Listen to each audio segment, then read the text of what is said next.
Isa sa pinakahinihintay na kaganapan ngayong panagbanga dito sa Baguio City ay ang pagsasara ng buong kahabaan ng Session Road para sa tinaguriang Session Road in Bloom.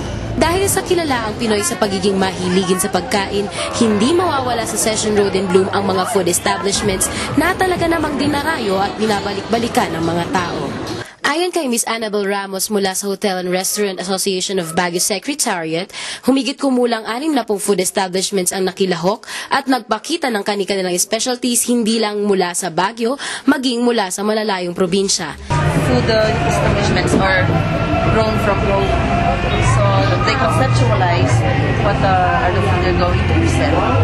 Dahil dito umulan man o umaraw, malaki pa rin ang nagiging kita ng mga food establishments dito sa Session Road in Bloom.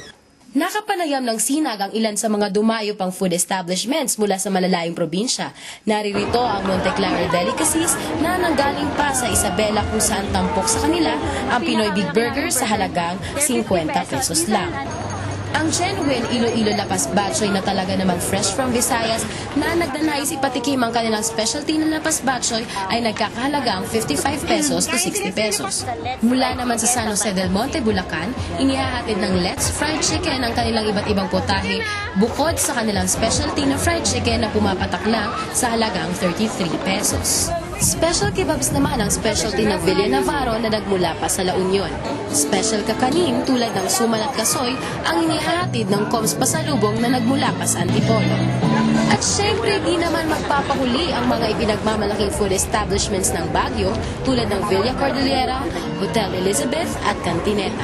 Strawberry cake, chocolate cake, fruit cake, and then carrot cake. Specialty namin is yung pasta making.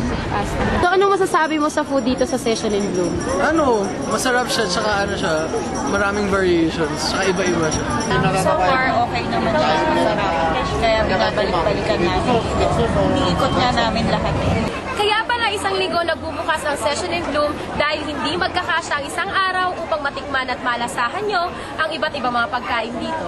Ito po si Jessa Miles Melia, inyong katropa sa kainan dito sa Session in Bloom, nag-uulat para sa Sinag.